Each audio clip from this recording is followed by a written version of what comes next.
शंकराचार्य भगवान ही पधारे हैं और पुष्पमाला महिमा है। आज हमारे बीच में महाराज जी पधारे हैं। इनके आने से ही ये सभा अभिभूत है, गदगद है। आप जो संदेश देंगे वो संदेश जरूर हमारा गुरु जी तक पहुंचेगा, भगवान तक पहुंचेगा, सरकार तक पहुंचेगा। Whatever voice will be raised here, that will certainly go to the government and also to the judiciary system, and soon Bapu ji will be with us. That is the हाँ, हमारे आश्रम के संचालक महोदय श्री मनोज भाई पुष्पमाला देकर भगवान का स्वागत कर रहे हैं। बहुत ही आनंद, बहुत सुंदर दर्शन आपको मिल रहा है। ये बहुत सुंदर सभा सजी हुई है। जो शंकराचार्य मां भगवती के रूप में साक्षात यहाँ पर विराजमान है, धर्म की शक्ति को लेकर यहाँ पर विराजमान है।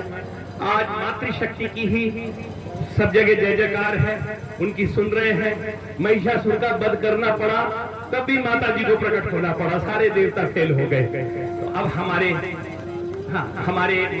उनका भगवान का परिचय विशाल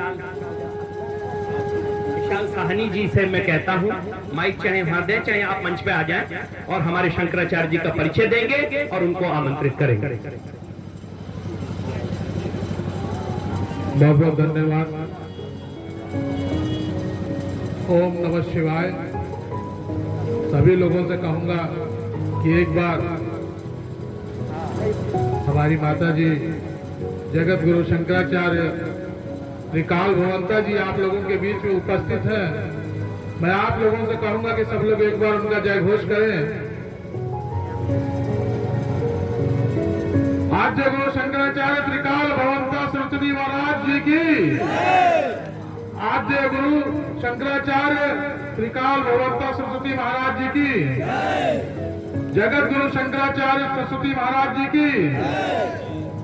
बहुत बहुत धन्यवाद। आपका कार्यक्रम बापू जी की रिहाई के लिए प्रयोजित होता है। बापू जी के ऊपर दो शब्द बोलूंगा, उसके बाद मैं फिर अपनी गुरु मां के ऊपर आऊंगा। बापू जी एक षड्यंत्र के तहत जेल में भेजे गए हैं। हम लोगों को एकत्र होकर के इस षड्यंत्र को चक्रव्यूह को तोड़ करके बापू जी को बाहर निकालना है।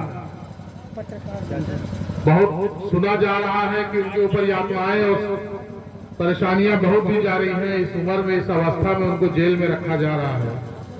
अभी बताया महाराज जी ने कि जेल कुछ लोग जा रहे हैं, आ रहे हैं, रह रहे हैं, बता रहे हैं, लेकिन निरंतर कारावास में हमारे बाबूजी को रखा गया है। ये बहुत दुख की बात है। मैं अपने हमारी आराध्य जगत गुरु आद्य शंकराचार्य जी से निवेदन करूंगा कि हम लोगों का शिवरात्रि पे जो कार्यक्रम होने जा रहा है उस पर एक हवन हम लोग करेंगे, जिसमें हम लोग बापू जी की रिहाई के लिए एक हवन हम लोग करवाएंगे। और मैं अपनी आराध्य माता गुरु मां से यह भी निवेदन करूंगा कि 13 अप्रैल को माननीय प्रधानमंत्री जी के साथ मीटिंग है हमारी आराध्य गुरु मां जी की।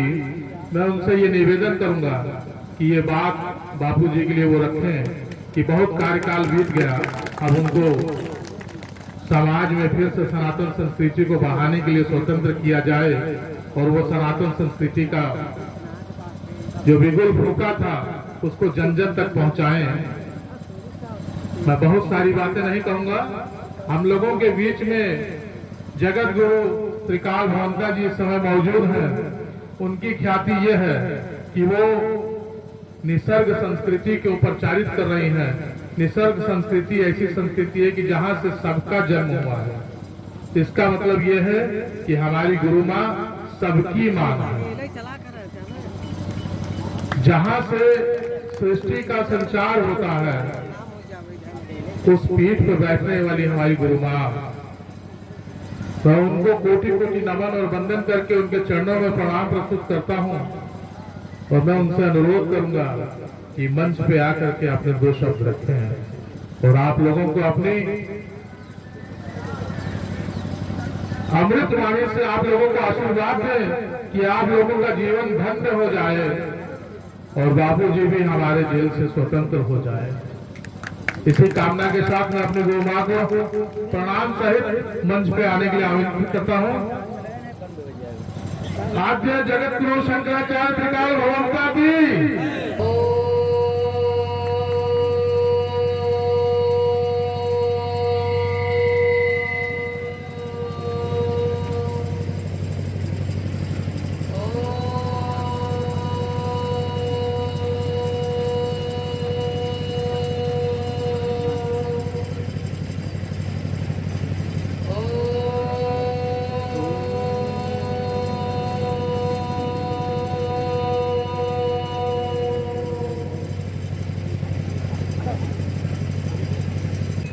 संत महात्माओं को संरक्षण के लिए सरकार से हम मांग करते हैं कि हमारे संतों के लिए भी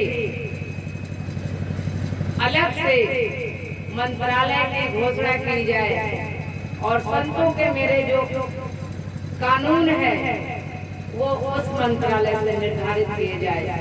पुराने हमारे मंदिरों को, स्थानों को, ऋषि मुनि के स्थानों को और हमारे ऐसे भी भारत में संत हैं, स्थान हैं, जहाँ पर उनको पूजा पाठ करने के लिए भी परेशानियां होती हैं, उनके लिए सरकार के तरफ से कुछ धन निर्धारित किए जाए जिससे वो अपने भगवान को निमित्त साधना, आराधना, पूजा पाठ, भोग प्रसाद अच्छे तरीके से कर सकते हैं। आप सभी लोग यहाँ पर उपस्थित हैं। बापूजी के लिए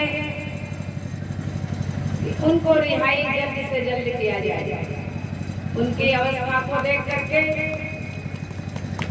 समय को देख करके सरकार से आग्रह करते हैं कि अपने शासन प्रशासन तंत्र को और उनकी अवस्था को देखते हुए थोड़ी सरलता से उन्हें भी पुनः दोबारा अवसर मिलना चाहिए सनातन संस्कृति को संचालन करने के लिए।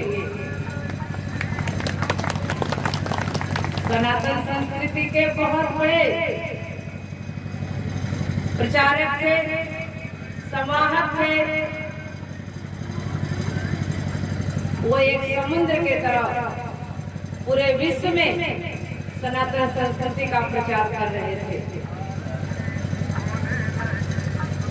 आज के युग में नाना प्रकार के लोगों के ऊपर इसे तो किसी ने नहीं देखा कि क्या सत्य है और क्या असत्य है, लेकिन बस मैं इतना कहना चाहती हूँ कि समय को देख करके पुनः अवसर मिलना चाहिए और उनकी अवस्था को देखते हुए, उनके कार्य को देखते हुए एक बार पुनः विचार करके सरकार अगर थोड़ी सरलता बरते तो निश्चित रूप से हमारे सनातन संस्कृति के समाज के लोगों को ज्यादा से ज्यादा उनके माध्यम से, उनके संगठन के माध्यम से, उनके साधकों के माध्यम से हमारे संस्कृति का संरक्षण, सुरक्षा, प्रचार, प्रसार अधिक से अधिक हो सकता है। समाज को अधिक से अधिक लाभ मिल सकता है।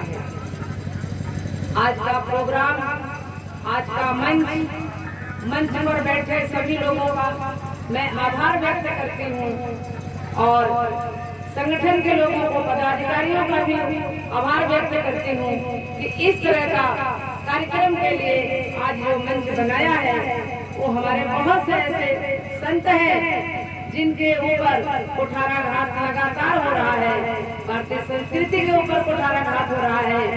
यदि संस्कृति को बचाने के लिए आप लोग इस तरह के जहाँ भी कार्य करेंगे, मुझे आप बुलाएंगे तो मैं अवश्य आऊंगी। हमारे संतों का सुरक्षा होनी चाहिए, संरक्षण होनी चाहिए और उन पर उनका कानून, उनका मंत्रालय होना चाहिए, जिससे सभी विधानों के मंत्रालय बने हुए हैं। तो हमारे संतों का, हमारे पुराने मंदिरों का एक मंत्रालय और एक कानून होना चाहिए, जिससे वो सुचारू रूप से संचालित हो सके। कार्य बहुत बड़े बड़े हो रहे हैं, चाहे वो अयोध्या का राम मंदिर हो या काशी का हो, मथुरा का हो, कार्य तो बहुत हो रहे हैं, पर ये कानून अगर हो जाए तो ये सब कार्य को करने में सरकार को भी और समाज को भी आसान और सुलभ हो जाएगा और हमारे संतों को एक आत्मविश्वास होगा कि हमारे आश्रमों के लिए, मंदिरों के लिए, संतों के लिए इस सरकार में माननीय मोदी जी, माननीय मुख्यमंत्री जी के संरक्षण में एक विशेष आश्रम और मंदिर और संत के लिए संरक्षण एक मंत्रालय और एक कानून बन गया है। पुनः मैं सरकार से आह्वान करूंगी कि इस पर विशेष ध्यान दे करके इस कानून को जल्द से जल्द पारित करने का कृपा करें। धन्यवाद।